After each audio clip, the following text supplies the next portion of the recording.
Today's Bible reading for March 24th. We're reading from the Old Testament, the New Testament, the Psalms, and the Proverbs. The Old Testament reading is from Deuteronomy chapter 2 to chapter 3.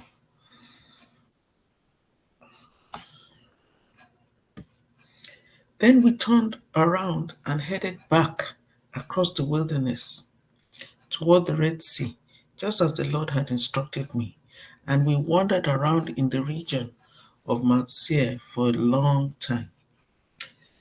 Then at last the Lord said to me, "You have been wandering around in this hill country long enough.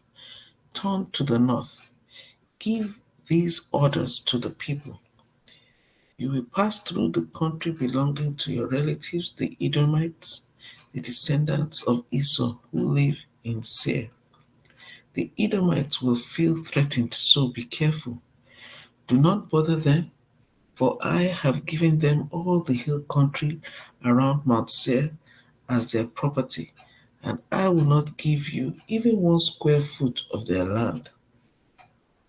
If you need food to eat or water to drink, pay them for it, for the Lord your God has blessed you in everything you have done. He has watched your every step through this great wilderness. During these 40 years, the Lord your God has been with you, and you have lacked nothing." So we bypassed the territory of our relatives, the descendants of Esau who live in Seir. We avoided the road through the Araba Valley that comes up from Elath to Ezion Geber. Then, as we turned north along the desert route through Moab, the Lord warned us, "Do not bother the Moabites, the descendants of Lot, or start a war with them. I have given them Ar as their property, and I will not give you any of their land." A race of giants called the Emites had once lived in the area of Ar. They were as strong and as numerous and tall as the Anakites, another race of giants.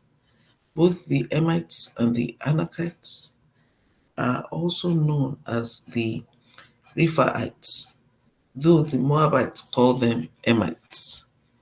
In earlier times, the Horites had lived in Seir, but they were driven out and displaced by the descendants of Esau, just as Israel drove out the people of Canaan when the Lord gave Israel their land. Moses continued, "Then the Lord said to us, 'Get moving, cross the Zered brook.' So we crossed the brook. 38 years passed from the time we first left Kadesh Barnea until we finally crossed the Zered brook. By then, all the men old enough to fight in battle had died in the wilderness, as the Lord had vowed would happen. The Lord struck them down until they had all been eliminated from the community. When all the men of fighting age had died, the Lord said to me, 'Today you will cross the border of Moab at Ar and enter the land of the Ammonites, the descendants of Lot, but do not bother them or start a war with them. I have given the land of Ammon to them as their property, and I will not give you any of their land.'" That area was once considered the land of the Rephaites who had lived there, though the Ammonites called them Zamzumites. They were also as strong and numerous and tall as the Anakites, but the Lord destroyed them so the Ammonites could occupy their land. He had done the same for the descendants of Esau who lived in Seir, for he destroyed the Horites so they could settle there in their place. The descendants of Esau live there to this day. A similar thing happened when the Caphtorites from Crete invaded and destroyed the Avites who had lived in villages in the area of Gaza. Moses continued, Then the Lord said, Now get moving, cross the Arnon Gorge. Look, I will hand over to you Sihon the Amorite, king of Heshbon, and I will give you his land. Attack him and begin to occupy the land. Beginning today, I will make people throughout the earth terrified because of you. When they hear reports about you, they will tremble with dread and fear. Moses continued, From the wilderness of Kedemoth, I sent ambassadors to King Sihon of Heshbon with this proposal of peace. Let us travel through your land. We will stay on the main road and won't turn off into the fields on either side. Sell us food to eat and water to drink, and we will pay for it. All we want is permission to pass through your land. The descendants of Esau who live in Seir allowed us to go through their country, and so did the Moabites who live in Ar. Let us pass through until we cross the Jordan into the land the Lord our God is giving us. But King Sihon of Heshbon refused to allow us to pass through, because the Lord your God made Sihon stubborn and defiant, so he could help you defeat him as he has now done. Then the Lord said to me, Look, I have begun to hand King Sihon and his land over to you. Begin now to conquer and occupy his land. Then King Sihon declared war on us and mobilized his forces at Jahaz. But the Lord our God handed him over to us, and we crushed him, his sons, and all his people. We conquered all his towns and completely destroyed everyone, men, women, and children. Not a single person was spared. We took all the livestock as plunder for ourselves, along with anything of value from the towns we ransacked. The Lord our God also helped us conquer Aroer on the edge of the Arnon Gorge, and the town in the gorge, and the whole area as far as Gilead. No town had walls too strong for us. However, we avoided the land of the Ammonites all along the Jabbok River and the towns in the hill country, all the places the Lord our God had commanded us to leave alone. Next, we turned and headed for the land of Bashan, where King Og and his entire army attacked us at Edrei. But the Lord told me, Do not be afraid of him, for I have given you victory over Og and his entire army, and I will give you all his land. Treat him just as you treated King Sihon of the Amorites, who ruled in Heshbon. So the Lord our God handed King Og and all his people over to us, and we killed them all. Not a single person survived. We conquered all 60 of his towns, the entire Argob region in his kingdom of Bashan. Not a single town escaped our conquest. These towns were all fortified with high walls and barred gates. We also took many unwalled villages at the same time. We completely destroyed the kingdom of Bashan, just as we had destroyed King Sihon of Heshbon. We destroyed all the people in every town we conquered, men, women, and children alike. But we kept all the livestock for ourselves and took plunder from all the towns. So we took the land of the two Amorite kings east of the Jordan River, all the way from the Arnon Gorge to Mount Hermon. Mount Hermon is called Sirion by the Sidonians, and the Amorites call it Senir. We had now conquered all the cities on the plateau and all Gilead and Bashan as far as the towns of Salika and Edrei, which were part of Og's kingdom in Bashan. King Og of Bashan was the last survivor survival of the giant Rephaites. His bed was made of iron and was more than 13 feet long and 6 feet wide. It can be seen in the Ammonite city of Rabbah. When we took possession of this land, I gave to the tribes of Reuben and Gad the territory beyond Aroer along the Arnon Gorge, plus half of the hill country of Gilead with its towns.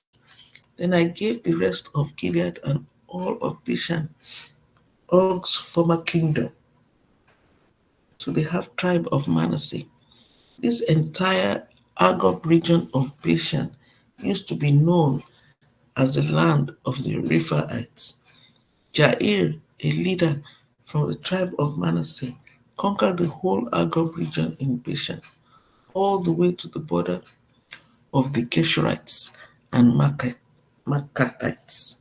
Jair renamed this region after himself, calling it the towns of Jair, as it is still known today.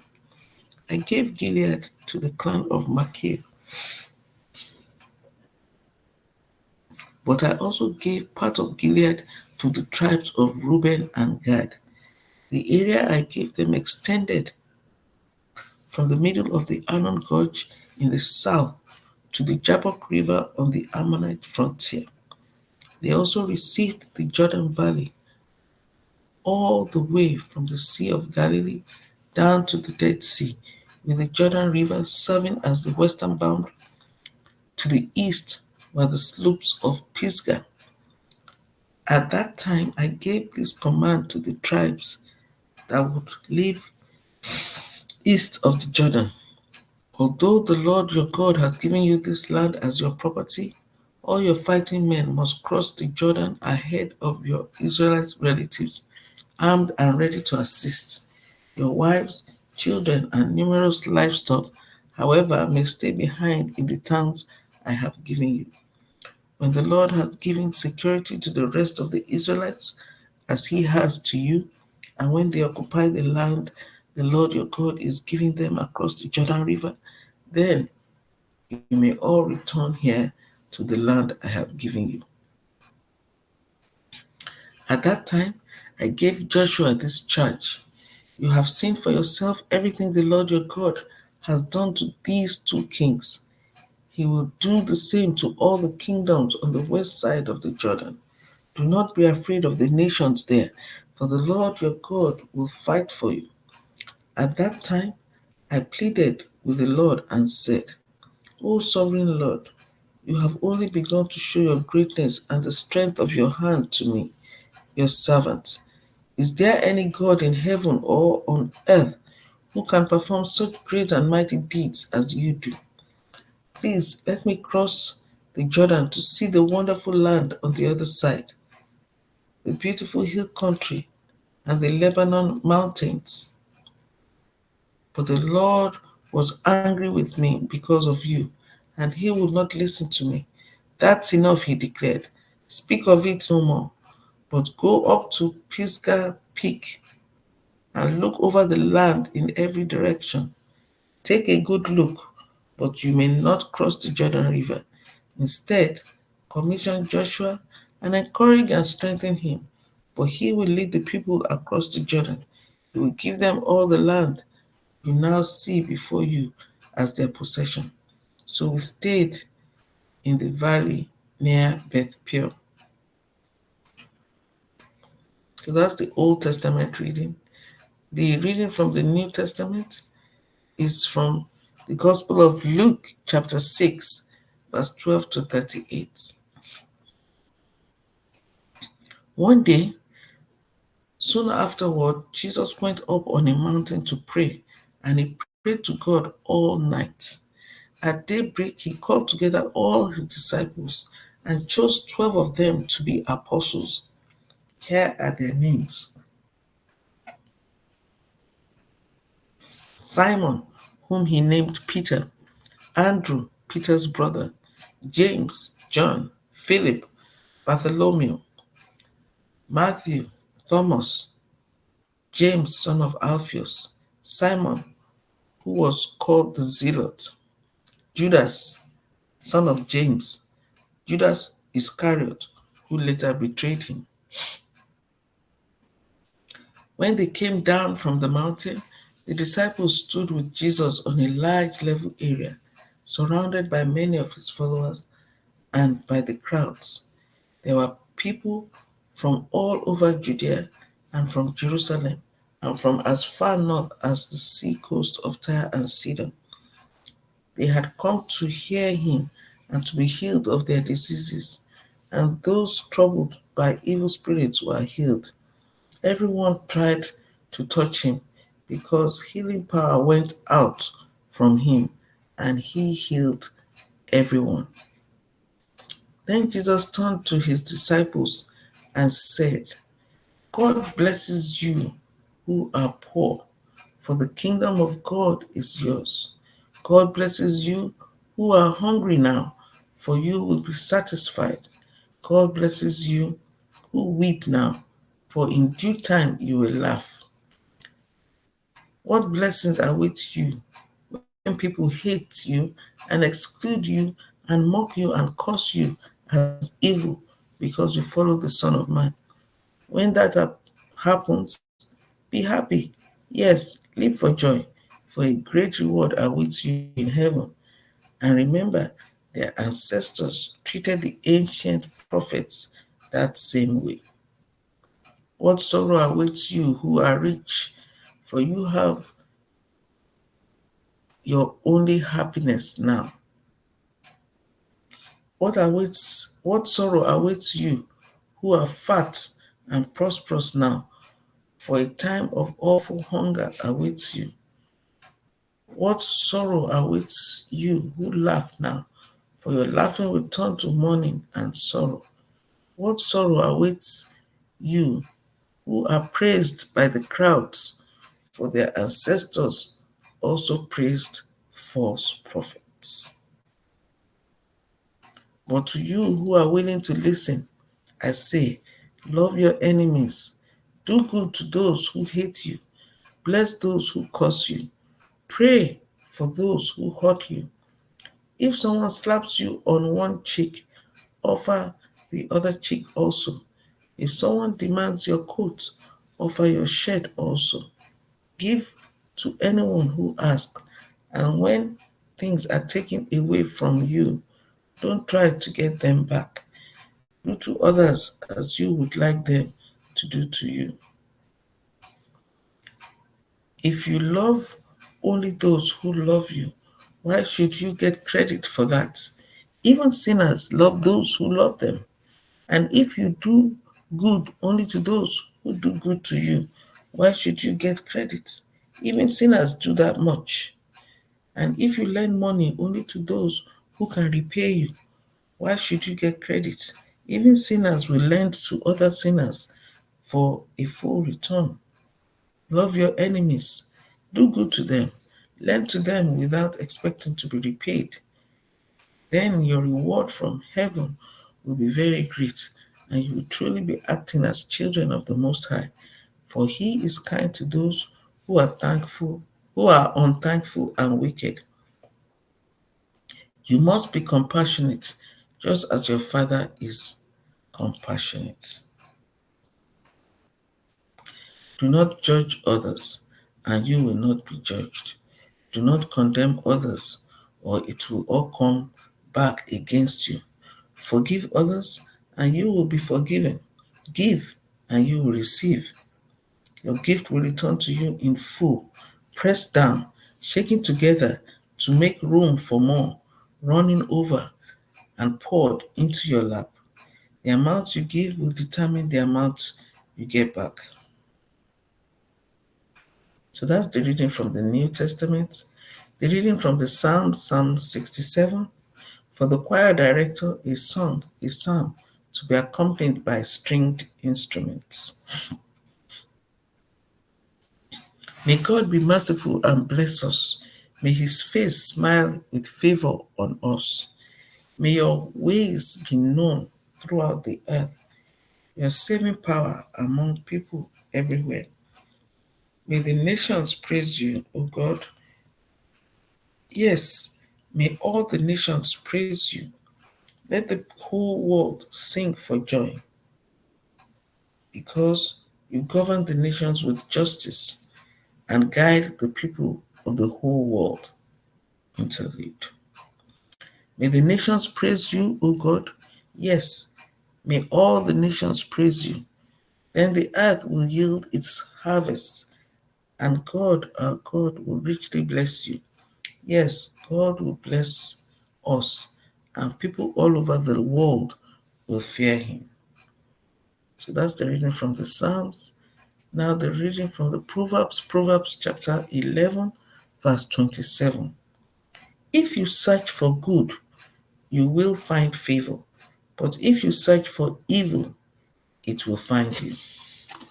So that ends the reading for today, March 24th.